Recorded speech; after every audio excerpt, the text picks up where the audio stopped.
My name is Robin Farrel, and I am the founder and CEO of Sharpen. Sharpen is a digital technology platform that brings together both thought leaders and evidence-based best practices into a digital framework. We are so grateful to have you here today, Tom. Please feel free to just give us a little brief primer on who you are, what you've been up to the last 4 decades or so. Thank you, Robin. I appreciate that very much. That was a wonderful introduction. And wish to say hello to everyone today. Thank you for attending. I've been a family practice doctor and teacher and professor since the very early 1970s. Had a lot of travels around the road. Over the last 20 years, I've been in the behavioral health space. I've worked in large behavioral health clinics as the medical director. I've also gotten into the entrepreneurial world of medicine. And recently, in the past 4 or 5 years, have begun working with an idea that I had that mental health issues are very difficult for primary care docs, particularly. Lack of time, lack of real emphasis. Began a company along with Dr. David Sheehan in 2016 called nView to mold the commercial world of the practice of medicine into what we had been doing for years in the world of research. So nView is a company that provides interesting assessments, scales, screeners, tracking tools in the behavioral health space. We provide psychiatric interview tools, screening tools, and really I think part of that is the fact that our thought about screening, for example, is the answer to that is everyone should have it. And so that's part of the message that we carry. What really sparked me into this was the topic of suicide, and an idea and a topic that's difficult for providers to talk about. I think a lot of providers are hesitant. And so part of bringing the right tools to bear was to make this a conversation with providers that could be a way to help their patients, and I think to some extent a way to help them. What is the nView, the Mini, the screening tools? Why are they, and why are they relevant, especially as it relates to mental health screening? The Mini and the tool suite that goes with it are based upon years and years of research and validation around the world in multiple languages since the early 1990s. The screener is exactly what it says it is, but it's not like average screener.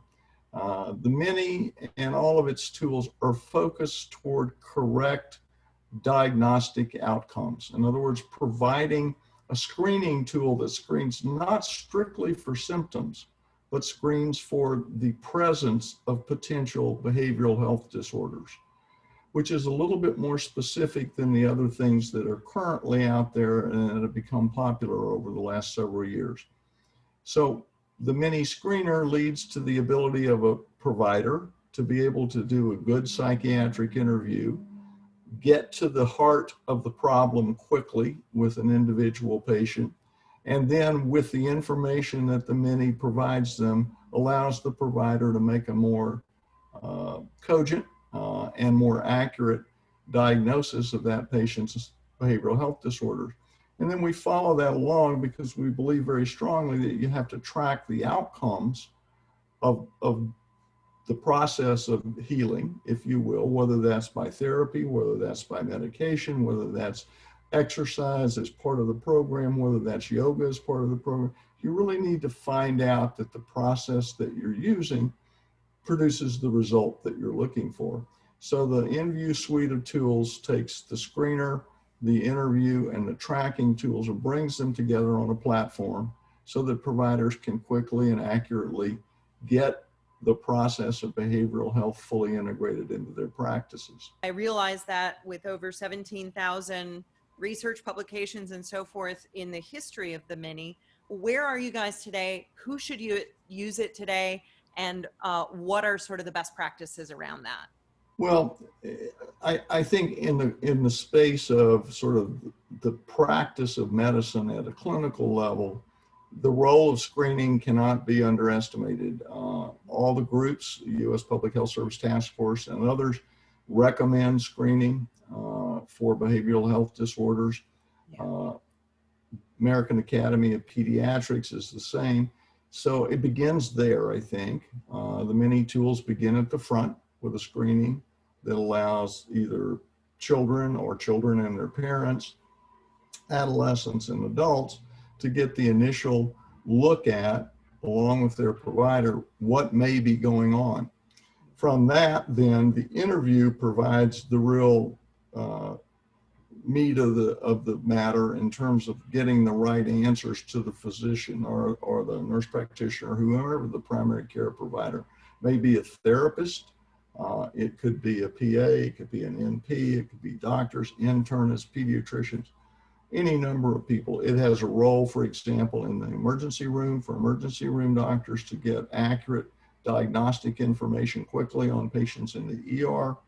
So it's that combination of screening followed by the interview. And then once that's been determined and the provider has made some decision about what the treatment program is going to be, then that's the role for following and tracking, making sure that what we're doing is going in the right direction, letting us see on a daily or weekly or monthly basis that our patient is making progress. And I've found in my own practice that when patients can see that they're making progress, that's an important part of the therapeutic interaction. I want to talk, because we're here talking today specifically about suicide prevention, given the fact that this is Suicide Awareness Month.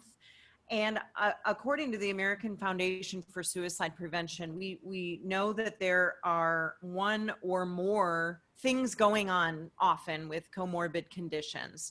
These could be things like anxiety and or depression, but it could be isolation or loneliness. It could even be a little bit of mania and feeling euphoric. So I was curious, with your expertise and what you've seen through data with the Mini, with your work, can you talk about some of these warning signs and the others that you've been seeing? Well, yeah, I think you can talk about warning signs. I think the first thing that I would highlight is that the vast majority of people who attempt suicide and are successful don't really have depression. So when people talk about, well, if you have depression, that's really the major risk factor, it's clearly not the major risk factor. All of the things that you listed are potentials for noticing that person, if you will. I often tell people that what you, as the observer, feel or think or have in your gut about that person, that's probably good information. And I think the key then there is you have to talk about it. And I think certainly one of the things that we hear from professionals, a lot of health professionals have difficulty talking about suicide. Physicians, it's difficult because to a physician, a suicide is essentially a bad outcome. If you feel it and that's there with that person, then you have to talk about it. Yes. And I think that's clearly sort of what we need to dispel, is that every person is going to have some obvious symptom, yes. And they don't. And that's sometimes the hardest thing for families who say, well, why didn't I see it? Yep. Well, you don't always see it. It's not always right in front of you. Yeah, absolutely. Well, Dr. Young, thank you so much for joining us today on this fireside chat. I am going to just see if there's any questions I haven't asked you or that we haven't asked you that you want to make sure you address. No, thank you, Robin. It's been a real pleasure to chat with you as always, and to have some other people to chat with. And if there's ever anything I can do to help any of these folks, or feel free to give me a call, and or if it's an nView, give one of us a call. Will do. Absolutely. Thank you. And be well, everyone. Great to see you.